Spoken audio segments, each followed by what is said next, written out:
Hoje nós começamos uma nova série, uma série especial para a nossa igreja, uma estação especial que é a série de Natal, a série do Advento, tá chamando de Boas Novas de Esperança.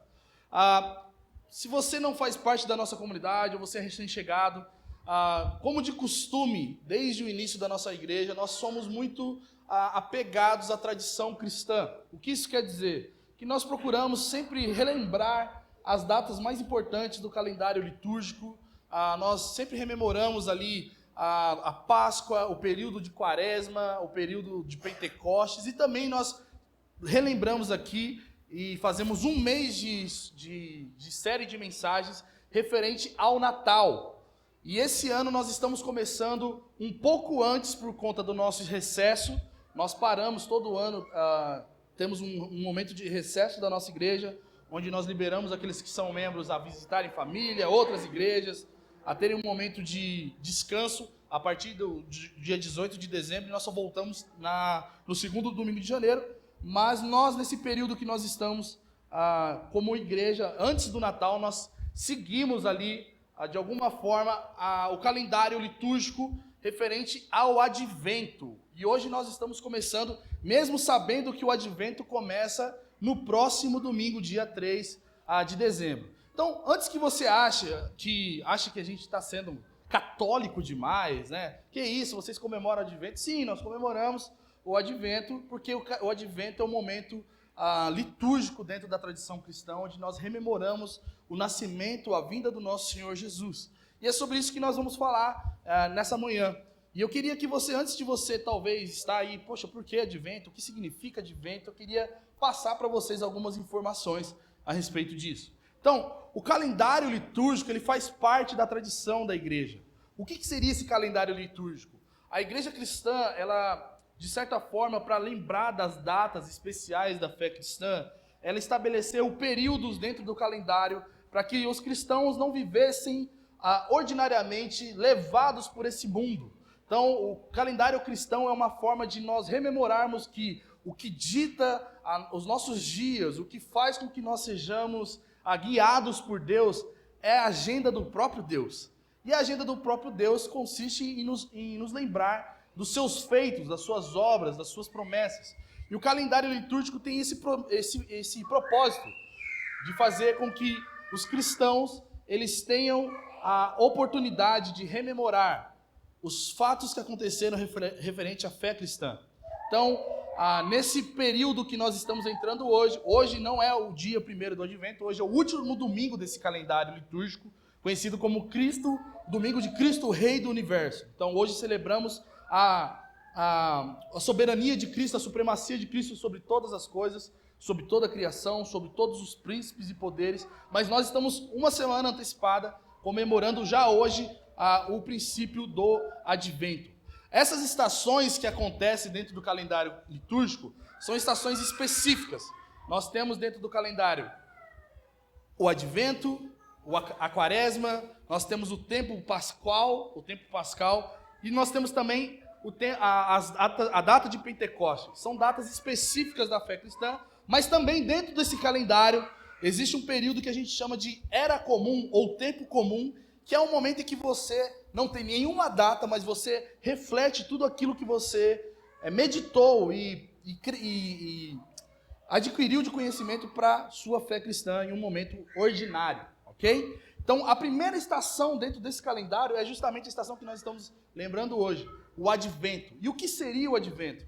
A palavra Advento vem do latim, que significa vinda ou chegada. É um momento em que a igreja ela entra para um momento de reflexão e meditação a respeito da preparação para a chegada do nosso Senhor Jesus. Lembrando a sua primeira vinda e refletindo em como nós devemos estar preparados, ansiosos pela segunda vinda de Jesus Cristo. É uma estação que nos leva a refletir não somente sobre a magia do Natal ou as coisas natalinas, ela faz com que cristãos pensem e lembrem que o seu Senhor Cristo um dia voltará como uma vez ele veio. E é por isso que nós, como igreja, queremos rememorar isso. Trazer a essa comunidade a consciência de uma fé tradicional, mas uma fé também que reflete em experiência e um coração de devoção ao Senhor. Dentro desse período de advento, nós temos 4 temas que nós abordaremos nos próximos domingos, começando hoje. Nós temos o primeiro tema, que é referente ao primeiro domingo, o tema de esperança. E é legal que dentro da tradição você tem 4 velas que fazem parte a respeito das luzes do Natal, né? A primeira vela fala sobre a esperança, ou o primeiro domingo sobre esperança, e ela é conhecida como a vela ou o tempo da profecia. O domingo que nós rememoramos as promessas de Deus, e ao lembrarmos da promessa de Deus, nós lembramos da esperança que nós temos, porque Ele é fiel para cumprir aquilo que Ele prometeu. E o segundo domingo, o segundo tema que nós abordaremos é o tema da paz. Como Cristo, o príncipe da paz. Então nós temos aqui o segundo domingo, o segundo tema, a paz. O terceiro tema, a alegria. E o quarto tema, o amor, que vai culminar justamente no domingo, dia 24 de dezembro, no calendário oficial. Então, se você quiser saber mais informações sobre isso, eu indico você procurar a página do Lecionário, que é uma das páginas que mais falam a respeito da liturgia cristã, e você vai poder aprender mais sobre isso, ok? Lembrando que o calendário original do Advento, ele começa justamente no dia 3 de dezembro esse ano e finaliza no dia 24 de dezembro, ok? E quando nós falamos sobre o Natal para o cristão, ele deve ter um sentimento ou um significado singular. Eu sei que muitos de nós, por conta das tradições capitalistas, ordinárias da vida, nós temos um problema que Natal é símbolo de presente, símbolo de união, símbolo de família reunida sobre uma mesa farta. E tudo isso é muito bom, mas isso não reflete o verdadeiro sentido do Natal. E é por isso que muita gente tem dificuldade em comemorar o Natal. Porque imagina só que muitas casas terão nas suas mesas faltando alguém que eles amam. Muitas casas terão faltando o alimento que todo mundo está comendo. E todo mundo fica falando, não, o Natal, as datas de finais de ano não são tão legais assim. Mas eu queria que você, que faz parte dessa comunidade, você que está aqui nessa manhã, seja encorajado, seja cheio de expectativa a respeito do verdadeiro significado do Natal. Porque o Natal, ele é extremamente importante para nós que somos cristãos.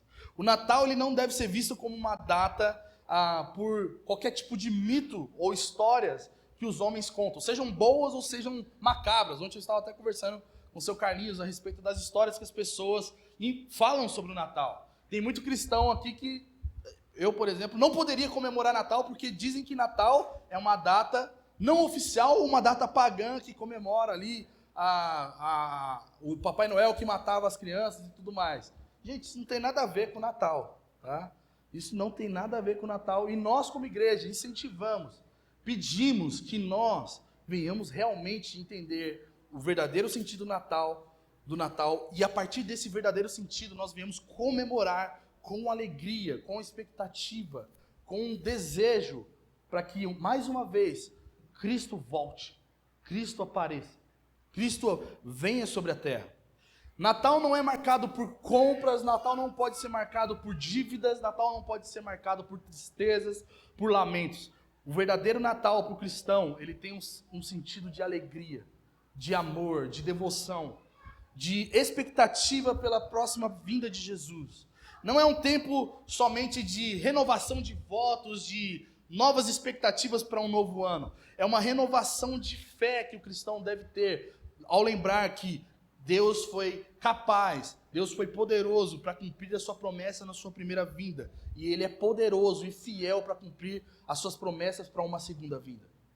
Nós, como igreja, devemos ter esse coração. O Natal deve ser uma estação de rememorar o que nos traz esperança. E o que nos traz esperança, gente? Cristo. Cristo é a nossa esperança. Cristo é o nosso Senhor. Quando vamos para Mateus capítulo 2, eu queria que você abrisse sua Bíblia em Mateus capítulo 2. Nós vamos ler versículo 1 ao versículo 11.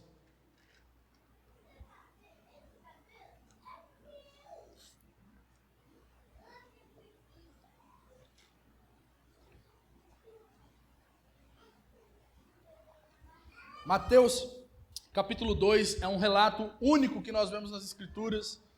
Somente nesse evangelho, a história dos magos do Oriente que foram visitar Jesus. E o texto diz assim: depois de Jesus ter nascido em Belém da Judéia, no tempo do rei Herodes, vieram alguns magos do Oriente a Jerusalém perguntando: onde está o rei dos judeus recém-nascido? Nós vimos a sua estrela no Oriente e viemos adorá-lo. Ao saber disso, o rei Herodes perturbou-se, e com ele toda Jerusalém. Depois de convocar todos os principais sacerdotes e os mestres do povo, perguntou-lhes onde deveria nascer o Cristo. Eles responderam: em Belém da Judéia, pois assim está escrito pelo profeta: e tu, Belém, terra de Judá, de modo nenhum és a menor entre as principais cidades de Judá, porque de ti sairá o guia que conduzirá o meu povo Israel. Então Herodes chamou secretamente os magos e procurou saber deles com precisão quando a estrela havia aparecido. E enviando-os a Belém, disse-lhes: ide e perguntai cuidadosamente sobre o menino. Quando o achardes, avisai-me para que eu também vá adorá-lo. Depois de ouvirem o rei, partiram, e a estrela que tinha visto no Oriente foi adiante deles, até que parou sobre o lugar onde o menino estava. Ao verem a estrela, os magos ficaram extremamente alegres. Quando entraram na casa, viram o menino com Maria, sua mãe, e prostrando-se o adoraram.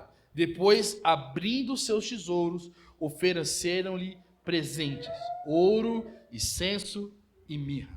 Quando nós olhamos para esse texto de Mateus, nós precisamos observar alguns aspectos que esse relato que o evangelista está contando. E o primeiro aspecto que nós vemos é justamente a esperança que esses homens eles tinham a respeito do nascimento de Jesus. Mas quem eram esses magos? Alguns vão dizer que tem os seus nomes lá, Baltazar, aquela coisa toda.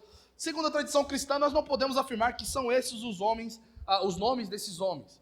Na verdade, nós temos poucas informações a respeito de quem eles eram, a sua identidade, de onde eles vieram. Nós sabemos que eles vieram do Oriente. E possivelmente o Oriente representa a região da Mesopotâmia, dos caldeus, a região da antiga Babilônia. Eles eram considerados possíveis magos da Pérsia, homens que eram conselheiros dos reis, para que eles, de alguma forma, servissem a monarquia com discernimento e previsões, através de cálculos, através dos astros, qual seria a próxima monarquia que viria à existência. Quem seria o próximo rei a nascer? Esses magos eram homens que existiam nos tempos antigos das Escrituras, nos tempos bíblicos, e eles tinham essa função de serem conselheiros dos reis. E eles, sendo conselheiros, eles agiam de maneira, através vamos dizer assim, da magia, né? Um conselho para algum tipo de monarca, para que ele se preparasse ou para uma próxima dinastia, ou para o seu inimigo que viesse. Os magos, eles tinham costumes de conferir e prever o nascimento de novos reis, e também de prever isso através dos astros, das estrelas, dos alinhamentos dos planetas. Então, desde a antiguidade existiam esse tipo de observação. Mas quando nós falamos desses magos, aqui que as Escrituras estão falando, possivelmente também eles poderiam ser judeus prosélitos, homens convertidos ao judaísmo, ou judeus que ficaram na Babilônia por conta do exílio e nunca mais voltaram, mas viveram ali e sabiam de toda a história da promessa do Messias. Por isso que eles vão até Jerusalém procurando saber quem é o novo rei dos judeus. Os magos, nesse caso aqui, eles têm como as tradições afirmam, eles poderiam ser descendentes dos magos judeus, que nós vemos Daniel, no seu livro, ser o chefe dos magos na Babilônia. Então, pensa bem, homens que sabiam discernir tempos e épocas, e agora eles tinham acabado de discernir que um novo rei dos judeus tinha nascido.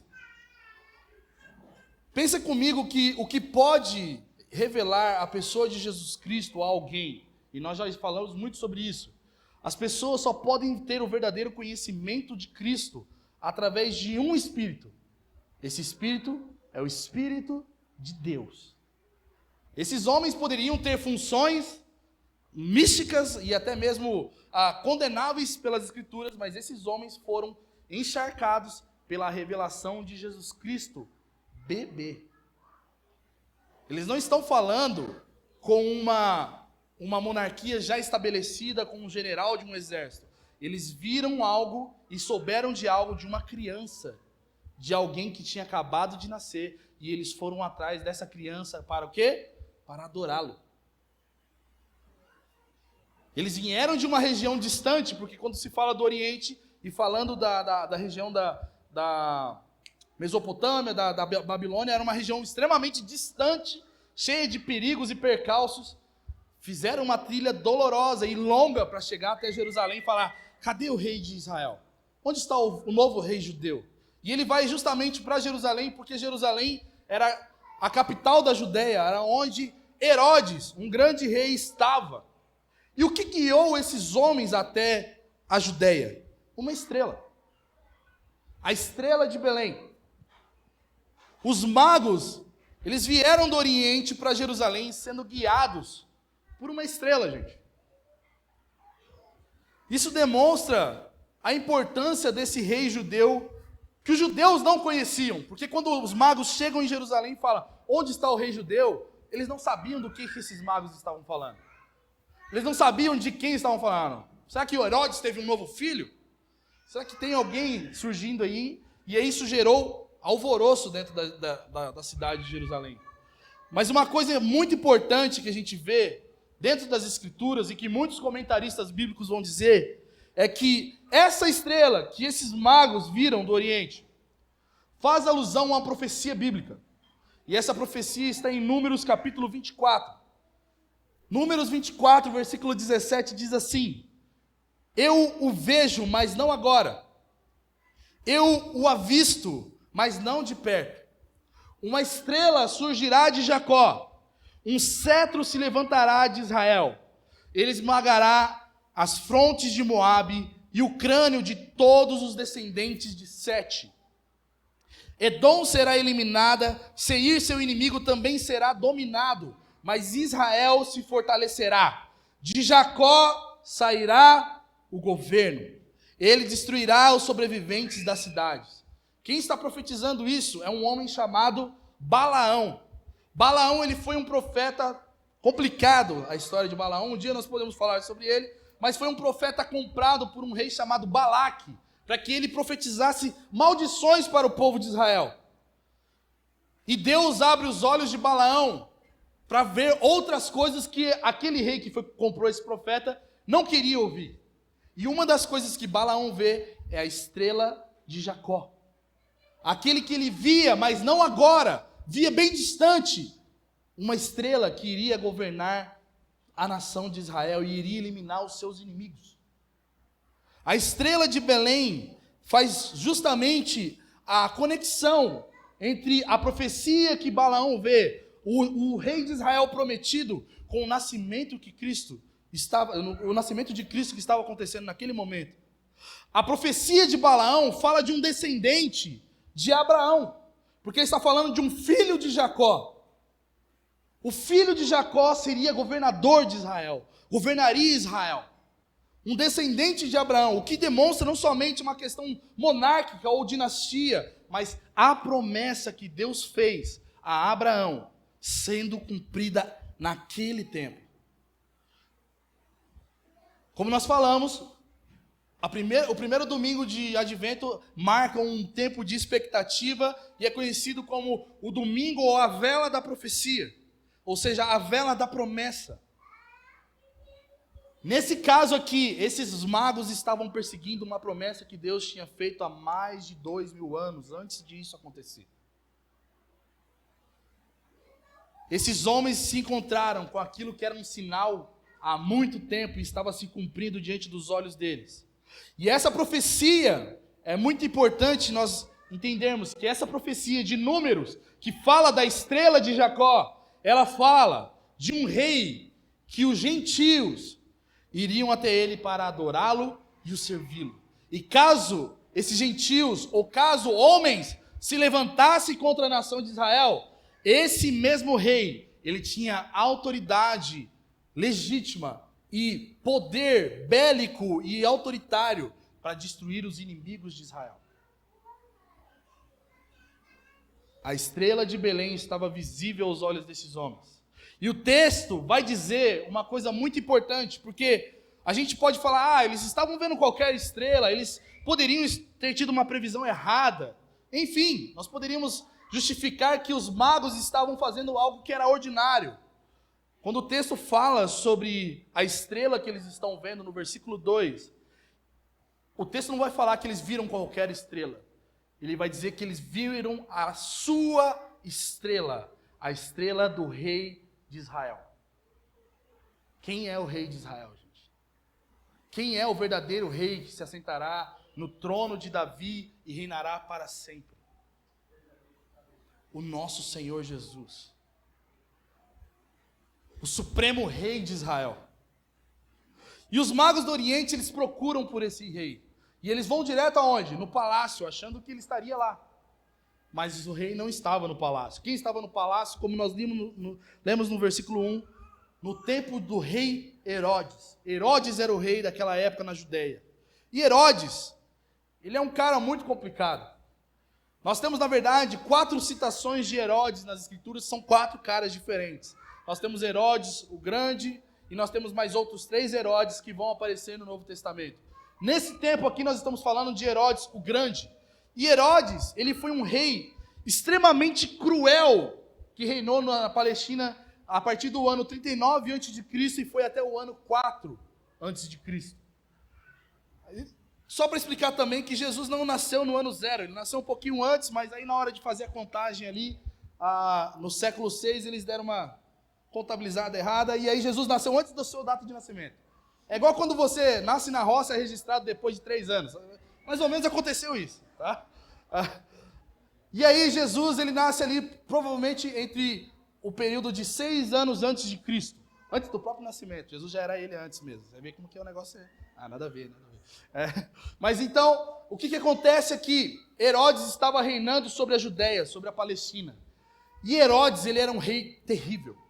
A história vai dizer que ele foi um rei sem escrúpulo. Foi um rei sem piedade, era um rei cruel. A história vai dizer que ele chegou a matar 3 dos seus filhos por ciúmes. Ciúmes do quê? Do poder. De achar que os seus filhos poderiam tomar a sua dinastia, a sua monarquia, o seu reinado. Um dos filhos que ele matou foi bem próximo da sua morte. Imagina, o cara está prestes a morrer, sabe que vai morrer, todo mundo é contra ele. O que ele faz? Em vez de deixar o herdeiro para assumir, não, ele mata até o filho porque ele não queria largar o osso. Ele matou uma de suas esposas, ele matou uma de suas sogras, porque ele foi casado 9 vezes, ele teve 9 mulheres, e ele matou diversos homens da sua corte, dizimou a família dos Macabeus. Ele foi um homem terrível, matou pessoas demais. E tudo isso por conta da insegurança que ele tinha em relação à tomada do seu governo. Ele achava que qualquer pessoa poderia tomar o reino da Palestina dele. Para você ter uma ideia, ele era tão ruim, mas tão ruim, que César Augusto, o imperador romano, disse algo sobre ele. Quando ele fala sobre a crueldade, ele vai dizer assim: é melhor ser um porco do que ser um filho de Herodes, porque Herodes trata muito pior os seus filhos do que os porcos. Então imagina o nível de crueldade desse homem. E ele era conhecido como Herodes o Grande, por conta do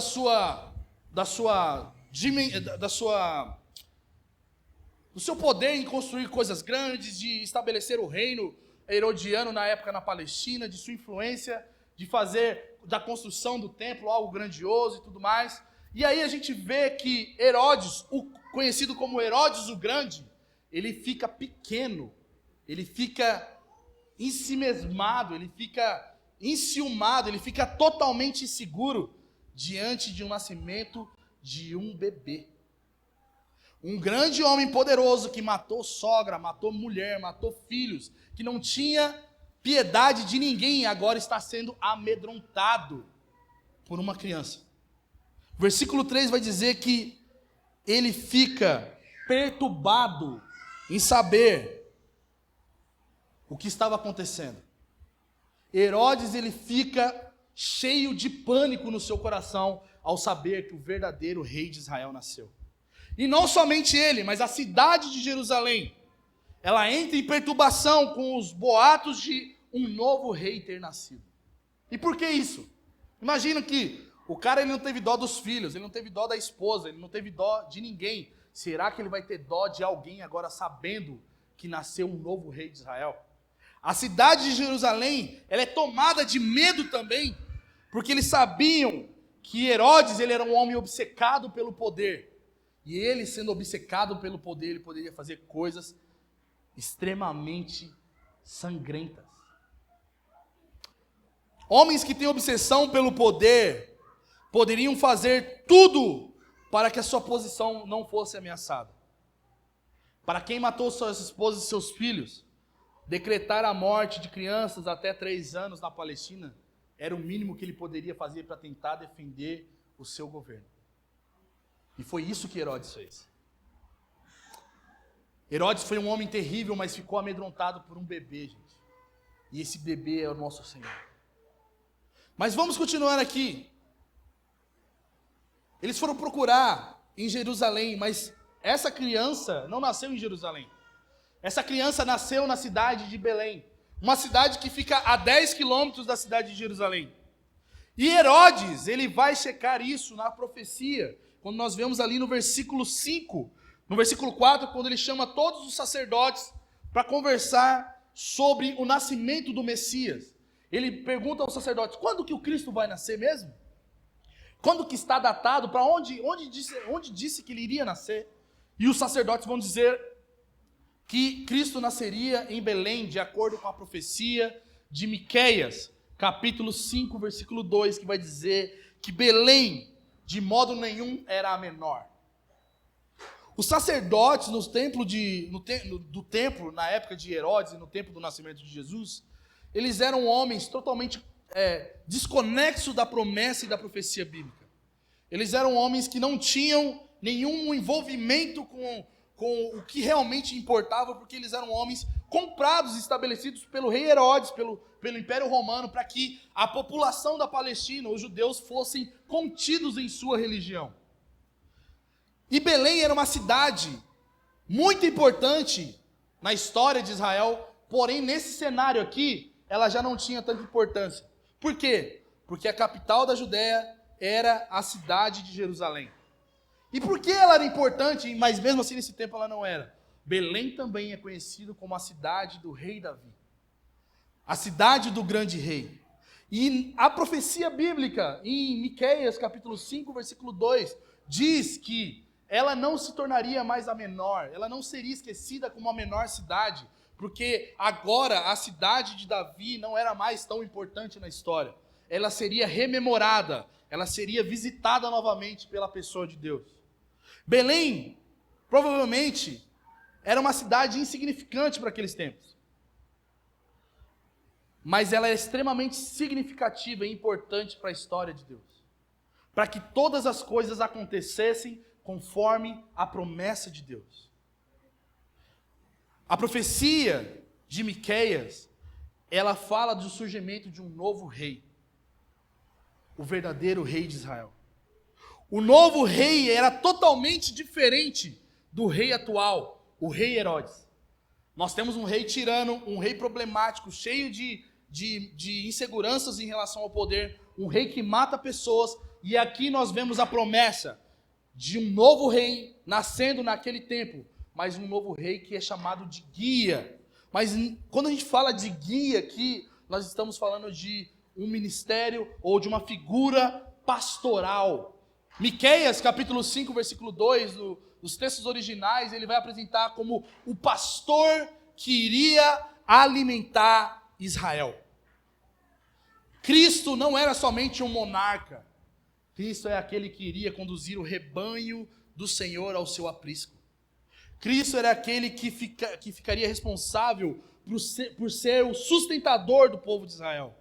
Mais uma vez, assim como foi no deserto, assim como Israel provou das provisões e dos milagres de Deus governando o seu povo no meio do deserto, Israel iria ser visitada por um monarca que faria o mesmo.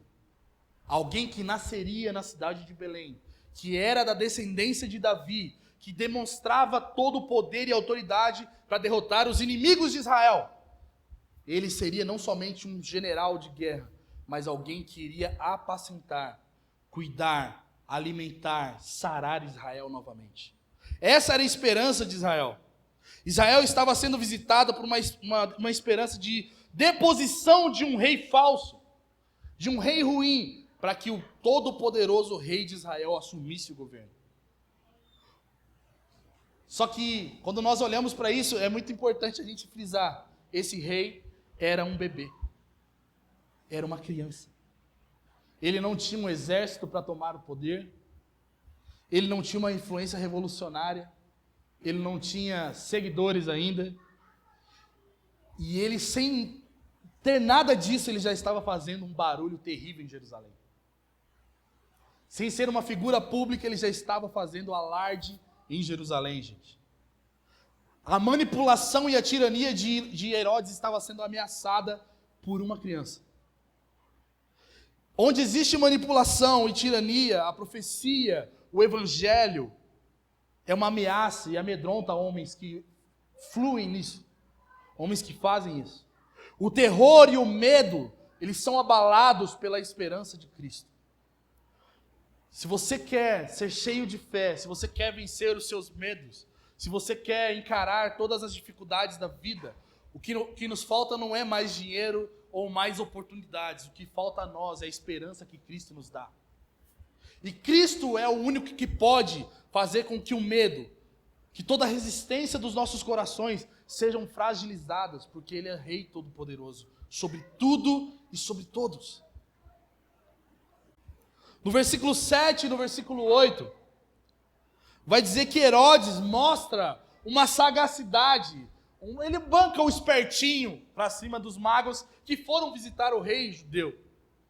E ao mesmo tempo ele monta um cenário de dissimulação, porque era evidente que o coração de Herodes era cheio de maldade. Era evidente que Herodes era um homem que queria se manter no poder, ele não queria que outro monarca assumisse o poder. Herodes estava cheio de pânico, mas quando Herodes olha para os magos, o versículo 7, ele chama os magos secretamente e pergunta: quanto tempo vocês viram essa estrela mesmo? Essa pergunta de Herodes é justamente para calcular a possível idade que esse rei teria. E não somente isso, ele também dá uma de dissimulado.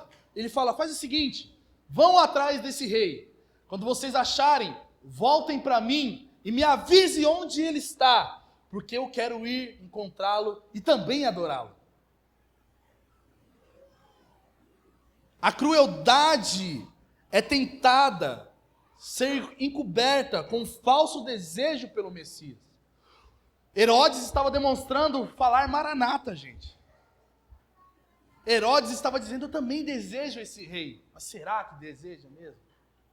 Será que ele está cheio da expectativa e esperança? Será que ele é como um daqueles 24 anciãos que tiram suas coroas e se derramam diante do Cordeiro de Deus? Ou ele é mais um rebelde? Agora, será que nós temos o coração de Herodes e somos cheios de sagacidade, de uma falsa esperança pelo Messias, e nós não temos a consciência de que quando o Messias vier, tudo e todos estarão sujeitos à sua autoridade? Será que isso é confortável para os nossos corações? Um judeu governar as nações da terra? Será que é confortável para nós, um homem totalmente desconexo da cultura do samba e da feijoada, ser agora o maioral da nação brasileira?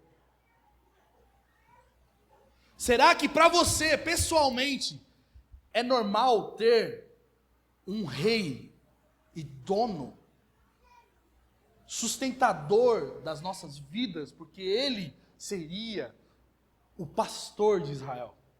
Ele seria o bom pastor que sustenta as suas ovelhas. Será que nós vivemos essa magnitude de ser pastoreado por Cristo? Ou somos ovelhas rebeldes que fogem do seu rebanho e tentam achar sustento para si pelas próprias forças? Será que o que nós cantamos, o que nós dizemos, ora vem Senhor Jesus, é realmente o clamor dos nossos corações gerados pelo Espírito? Ou é uma falsa fala porque tem um rifle de guitarra legal? Porque é uma coisa que todo mundo está falando e agora é legal a gente surfar na onda da escatologia. Será que os nossos corações é cheio da verdadeira esperança de ver Cristo sendo entronizado como rei da terra? E como rei da terra, ele requer de nós reverência, devoção, recursos. Todos os nossos títulos são nada comparado ao Supremo Rei de Cristo. Toda a nossa audácia, toda a nossa ambição, ela é destituída quando um judeu se assentar no seu trono em Jerusalém. Toda a nossa gana, toda a nossa sede de ser alguém, não importa mais, porque o Rei Todo-Poderoso é o que importa para toda a terra. Herodes estava falando de algo que não fluía do seu coração. Quando Spurgeon comenta a respeito dessa fala de Herodes, ele vai dizer assim: o assassinato estava em seu coração, mas pretextos piedosos estavam em sua língua. Será que em nosso coração existe o mesmo desejo que existe nos nossos lábios? Ou será que nós estamos enganando a nós mesmos e até mesmo enganando outras pessoas, achando que nós enganamos o Deus Todo-Poderoso? Herodes fez isso. Herodes foi esse homem que fingia ser maranateiro, né, que fala, né, agora na moda, escatoboy. Herodes fingia ser um cara que gostava do dia do Senhor, mas ele tinha perturbação em seu coração, porque ele sabia que ele estava amedrontado pela supremacia do rei de Israel. Mas existiam magos do Oriente que vieram ali para visitar Jesus. E esses magos, eles tinham algo que Herodes não tinha: alegria, expectativa e desejo em conhecer o rei judeu. Os magos, eles seguem a estrela até a casa do menino, como nós vemos no versículo 9 e versículo 10. Eles estão ali justamente empolgados em saber, já que não está em Jerusalém, onde está? Vamos seguir a estrela. E eles chegam e veem a estrela parar em uma casa. E eles ficam cheios de alegria, conforme o versículo 10. Eles ficam extremamente alegres. Eles entram na casa desse menino. Essa estrela foi a luz que levou os magos ao encontro da verdadeira luz, gente. Deus, ele movimentou o cosmos. Deus movimentou o universo para que magos encontrassem a verdadeira luz de Cristo. Agora, você já pensou o que Deus movimentou nas nossas histórias para que nós o encontrássemos? O sofrimento pode ter sido uma das coisas. O carro batido, o pneu furado, a doença, não importa. Deus é Deus de toda a história. E Deus faz o que for necessário para que pessoas encontrem o Salvador de suas vidas. Ele é o nosso Deus, gente. Deus não conhece limites. O que seria o universo, as estrelas, as luas de Júpiter, de Saturno para Deus? Nada. Ele faz com que um astro apareça no horizonte. E esses homens olham e falam: é a estrela do rei judeu. Vamos atrás dele. Vamos persegui-lo. Vamos até onde ele estiver, não importa onde ele estiver. Vamos passar pelos desertos mais tenebrosos. Vamos enfrentar as piores feras. Mas nós vamos encontrá-lo, porque ele é o objeto de desejo dos nossos corações. Ele é o objeto da nossa esperança. A alegria que eles são tomados ao verem que a estrela parou no lugar e era a casa do menino Jesus, é algo que é dito como extremo. Nós não estamos falando de um sorrisinho na boca quando você vê alguém. Nós estamos falando de uma comemoração, de júbilos, de alegria. Encontramos o Rei Judeu. Nós encontramos aquilo que as profecias disseram. Nós encontramos aquilo que todos os homens estavam esperando. Nós o encontramos! Essa é a alegria que esses magos tinham.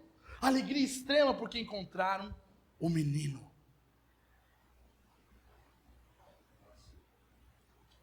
C.S. Lewis, quando ele fala sobre o Natal, ele fala uma frase muito bela. Ele vai dizer assim: uma vez, no nosso mundo, um estábulo tinha algo que era maior que o nosso mundo inteiro. Uma vez, num lugar, dentro dos piores lugares da Palestina, esse lugar foi visitado por uma criança que era maior que qualquer outro homem.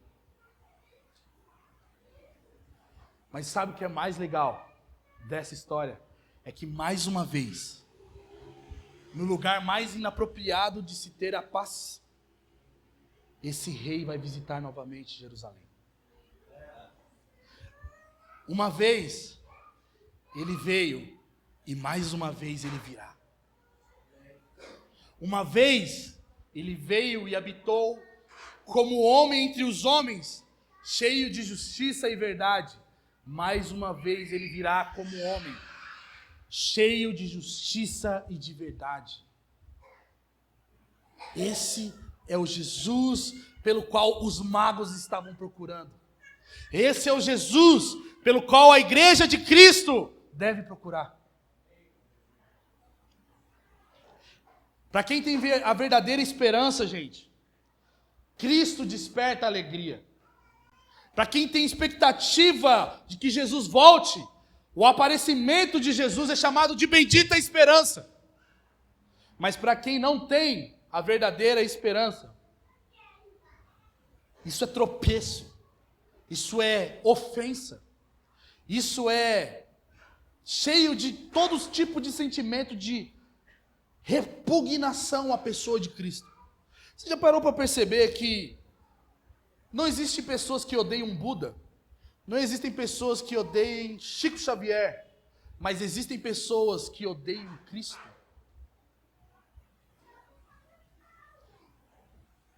E odeiam porque Ele está vivo, e os outros não.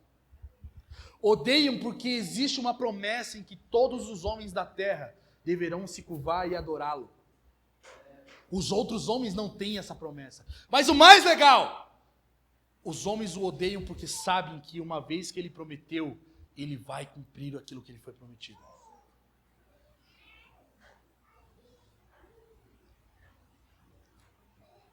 Quando esses magos chegam nessa casa, eles são tomados de alegria. E eles são tomados de devoção e adoração.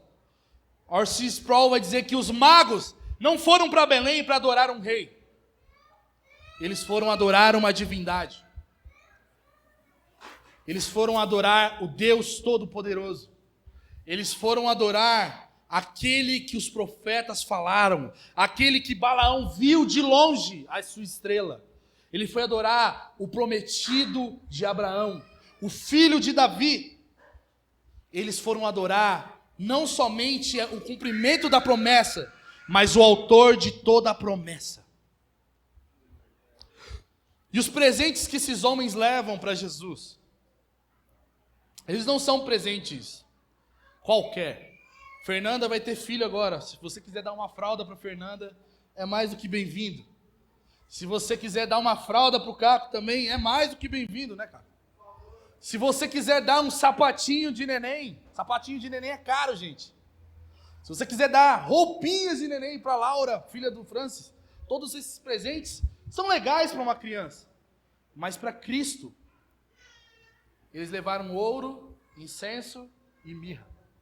Pô, podia ter levado, sei lá, um chocalinho. Eles poderiam ter levado qualquer tipo de presente para uma criança. Mas os presentes que esses homens levam demonstram que aquela criança não é qualquer criança, mas a criança. Essa criança, ela não é qualquer catarrento, mas é o catarrento que manda em toda a história da humanidade. É aquela criança que está tabernaculando toda a divindade, toda a plenitude da divindade de Deus. É naquela criança que está a autoridade suprema sobre o universo. É naquela criança que está a autoria de toda a criação e o sustento de toda a criação. Esses magos, eles sabiam com o que eles estavam lidando, gente. Eles sabiam que essa criança deveria ser venerada, adorada. E é por isso que eles levam ouro, incenso e mirra. Ouro que representa um presente para o verdadeiro rei, o verdadeiro descendente de Davi que assumiria o trono em Israel. Incenso para o perfeito sumo sacerdote que está diante de Deus agora oferecendo as suas ofertas propiciatórias de aroma suave, fazendo de nós aceitos por Deus. E mirra é destinada a alguém que vai morrer. Era um nardo que você passava e perfumava alguém que morria. Falando mais uma vez da obra salvífica do nosso Deus. Esses homens sabiam da história de Deus muito mais do que Herodes, gente. Eles sabiam muito mais do que os palestinos, dos homens judeus que moravam em Jerusalém.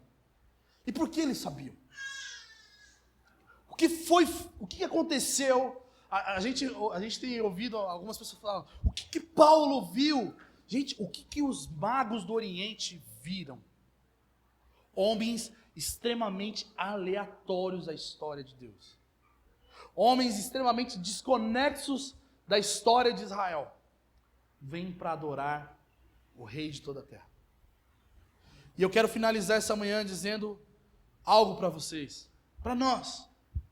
Esses homens souberam lidar com a promessa bíblica do Messias. Esses homens souberam lidar com as profecias que falavam a respeito da vinda de Jesus.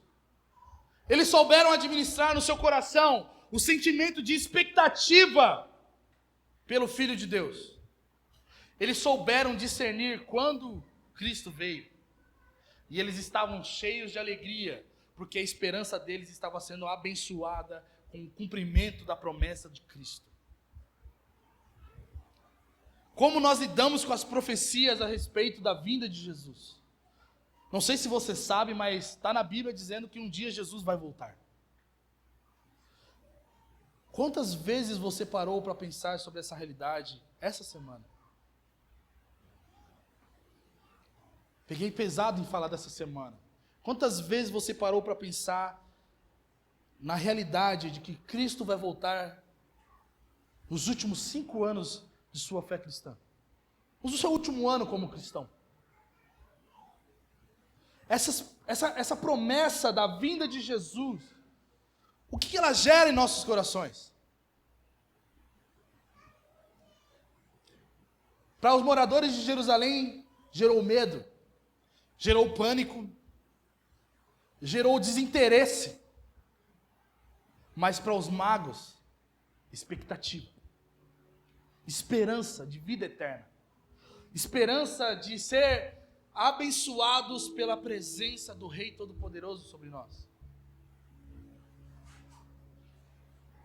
Nós, como cristãos, devemos olhar para o Natal como essa data em que o nosso coração é realinhado com a esperança da promessa da vinda de Jesus. Porque uma vez ele veio, outra vez ele virá. Nós precisamos nos mover pela profecia que garante a vinda de Cristo. Porque, pensa bem, gente, Advento é um momento de preparação. A igreja cristã preza pelo Advento como um momento em que os corações de todo cristão deveria ser realinhado com uma expectativa de que Jesus poderia voltar. E ele vai voltar.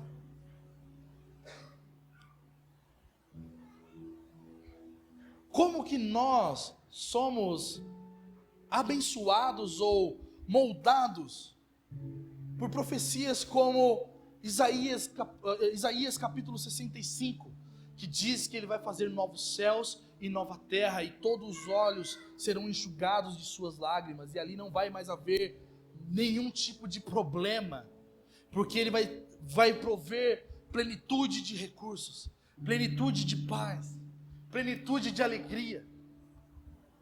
Como os nossos corações correspondem a esse tipo de profecia? Como os nossos corações correspondem à profecia que João vê no capítulo 19, dizendo que viu nos céus um cavaleiro cavalgando em seu cavalo branco, marchando para guerrear contra as nações da terra.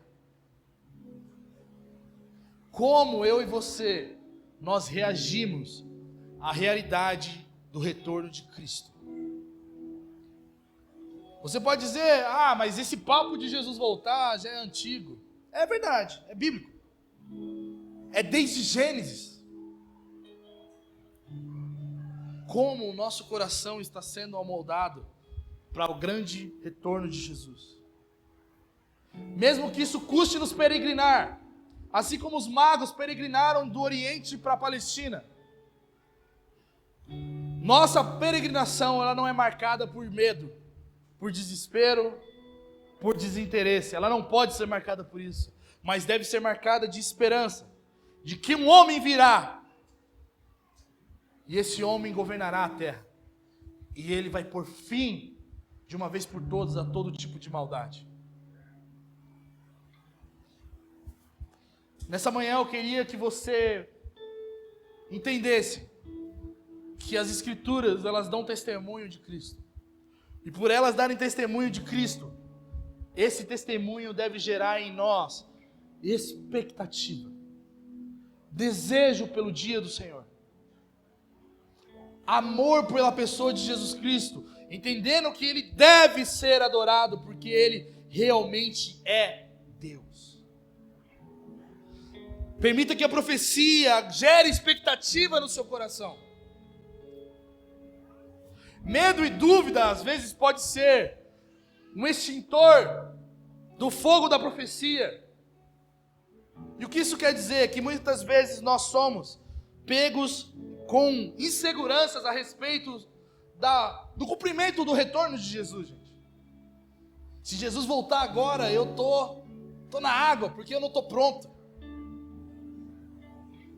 Mas a profecia também produz não somente esse extintor, mas um combustível para que todo medo, toda dúvida, toda mentira, todo sofisma seja queimado por esse fogo.